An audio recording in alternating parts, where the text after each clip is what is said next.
this is Group 3.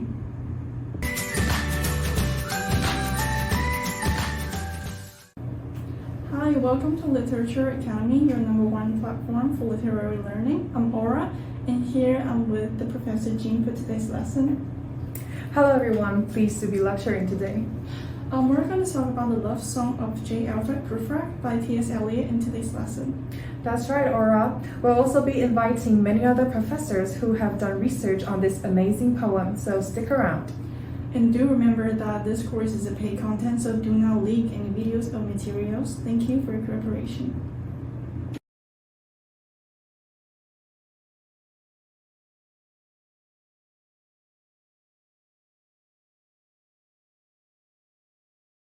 So, Professor Jean, let us learn about the historical background of this poet and the poem first.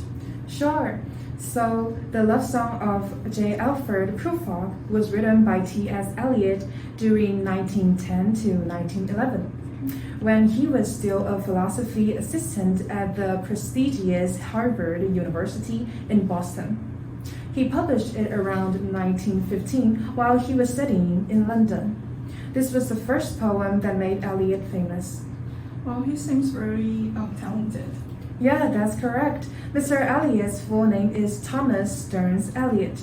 He was an American Englishman born in 1888 and passed away in 1965. He also received a bachelor's degree in arts in 1909 and a master's degree in English literature. How about 1915? You said that he was studying in London, right? Yes, Eliot went to London because he earned the scholarship of attending Oxford University's Merton College. So I guess that's the reason why the themes of loneliness and isolation were largely used to portray the main character of the poem, Mr. Prufrock, right? Yes, and in Marlowe Miller's book, Masterpieces of British Modernism, the author mentioned that Mr. Eliot also blended references to ancient texts, popular song lyrics, and mythology into a potent mix that resisted absolute and singular truths. This poetry reflects the openness of the modern world. Oh, that's quite impressive. No wonder it will be recognized as the best work of Eliot that he has ever wrote. Yeah, and that's not all. Eliot was also influenced by high culture and French culture as well. Do you know about these cultures? Yes, I know that high culture is the combination of activities that represents the highest class of society. People associated with high culture are part of an elite class who often have political power. They are the ones who attend events such as ballet, opera, poetry, or art exhibition on the weekends. Yeah, correct. And it is no surprise for readers to discover this due to Eliot's family background. He was a part of the Boston Brahms community. From G. Douglas Atkins reading T.S. Eliot for Cortes and the Journey Towards Understanding, the author pointed out that the protagonist Prufrock tried to escape the lonely feelings he had through high culture activities that seems to be providing a momentary solace. And deep down, it makes him more detached from his environment and more aloof. It's always fascinating to see the contrast between the alluring side of high culture and the emptiness that Prufrock was facing in the poem.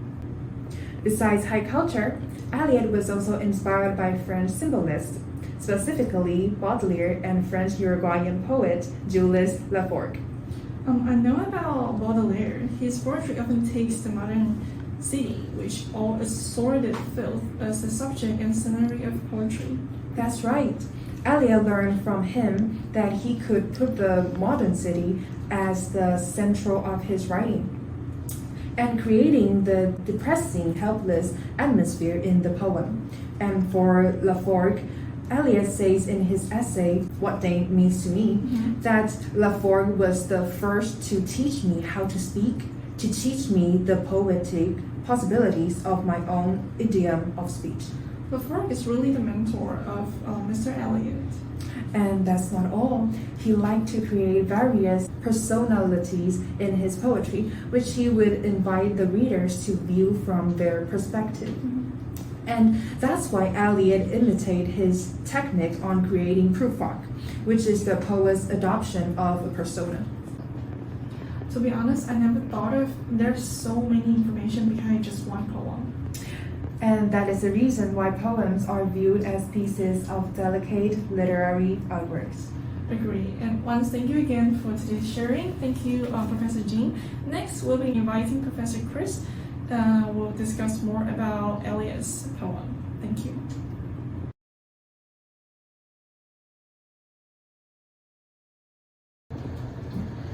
Since we've been mostly talking about his historical background, let's switch the topic a little bit. When it comes to literary work, we cannot ignore its motive and theme. Every work has its own value. So to have a better understanding of Eliot's love song of J. Alfred Prufrock, we're honored to have the professor who has been analyzing this poem. Let's welcome Professor Chris. Hello, it's my honor to be here.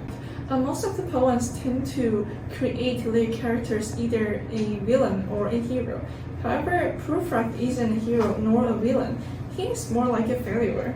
Yes, rather than creating a role with many special and fancy charism, Eliot chose to make his role mediocre, similar to the idea of heroes normally begin with possibilities and hopes even if they are destined to fail. The love song of J. Alfred Prufrock was also fated to a certain end, only it's a sad one.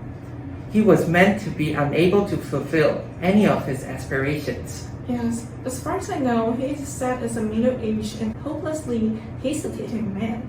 Instead of being the hero himself, he's more likely the one who will never take any action, trying to extricate from the quagmire. That's very correct. Looks like someone had done her research. Thank you. Prufrock is a character written to be pitied. Nevertheless, he's also a reflection of today modern society. His mediocrity, his weakness, and his sense of isolation are so common to the readers in that era, and the readers are able to easily relate. I see. Without your explanation, the reader might not be able to know this intriguing arrangement of the description of the character. Everything about him also implies that Prufrock could never become a hero or anywhere close.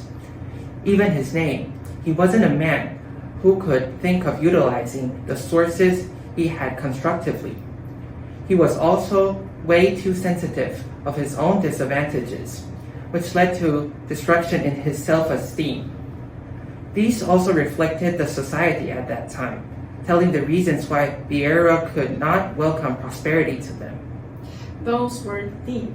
There are also the information that you'll only know if you have to pay attention to the very details of this poem. I have been thinking that if Prufrock could actually express his emotions, he would maybe achieve an unimaginable victory. However, his lack of emotion expressing ability led him to his failure. Yes, this could be implying to the society as well. Prufrock lives in a world which is happier and more optimistic than he is. But there is also no one better than him in this world. The reason why the world is happier is because it tends to neglect self-reflection. It's a superficial world, along with the culture. People spend time gossiping that made Prufrock decide to escape and stay in the shelter of literature and dreams due to his lack of talent for distracting himself by self-conscious. But his shelter only brings him comfort. None of his problems were solved by the shelter. I see. I think to wrap this up, we can say that Prufrock's failure makes him ashamed of himself as the one who lives with a sense of inadequacy. Although he understands the mediocrity of his surroundings and of the society, he still cannot exceed them. That's totally correct. His plights raise the question of whether it is better to be a Prufrock than one of the people whom he so dreads confronting. Is disillusionment better than illusion? I'm really glad that I have a chance to talk with you in this show today. With your explanation, it really widened my horizon towards this poem. You're more than welcome. I just want to say you don't need to be a Prufrock or to become delusioned to understand Eliot's poem. This poem forcefully counters the temptation that exists in a condition of complacent insensibility, which is also what Herman Melville called a shock of recognition. Then it is difficult to disguise as one of those women who are talking of Michelangelo. Okay, thank you so much today. The content you brought to us was extremely educative. Once again, thank you for coming. You're more than welcome. Later, we'll be discussing the modern issue of this poem, so keep it up.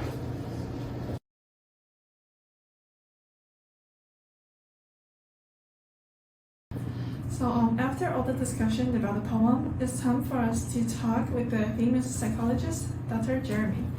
We're going to talk about the modern-related issue that could link to this poem. So, hi, Doctor. Hi, Aura. Honored to be here with you all. Doctor, are there any modern issues that you think is related to this poem? I believe that there are two that we can talk about today. The first one is body dysmorphic disorder. In T.S. Eliot's The Love Song of J. Alfred Prufrock, we get to know that the author counted the character Prufrock is a shy, indecisive, a bit boring, and not very good-looking personality and traits. These can relate to BDD, which is a common issue in the media age we live in today. What is body dysmorphic disorder? Are there any significant syndromes?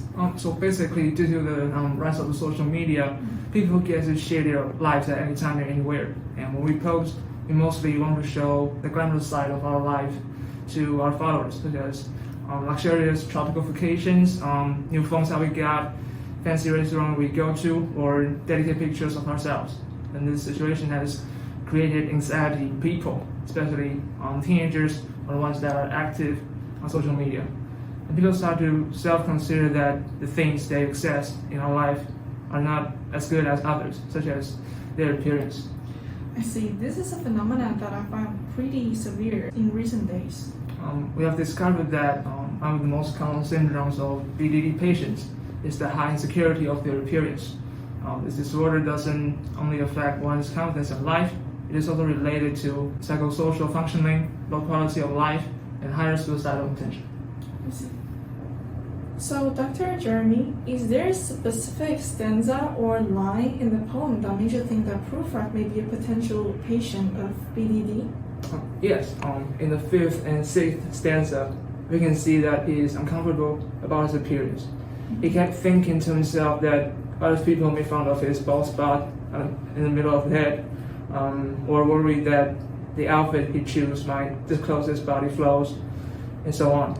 And this also leads to his incompetence in social activities that he couldn't naturally go up and talk to the girls he appreciated.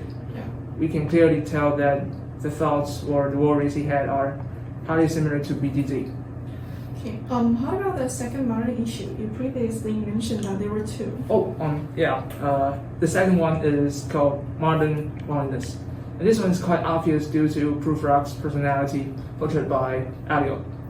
Okay. Modern day loneliness is a serious problem, especially since the COVID pandemic occurred.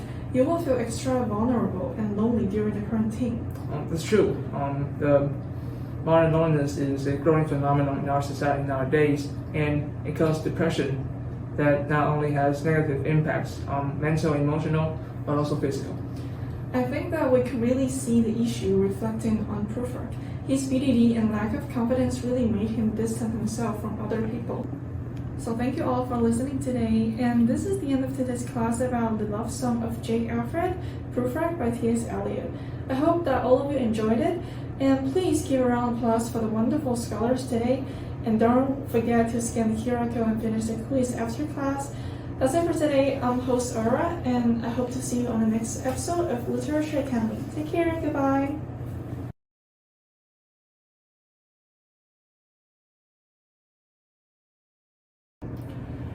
This is the end of Group 3's presentation. Hope you enjoyed. Thank you for watching.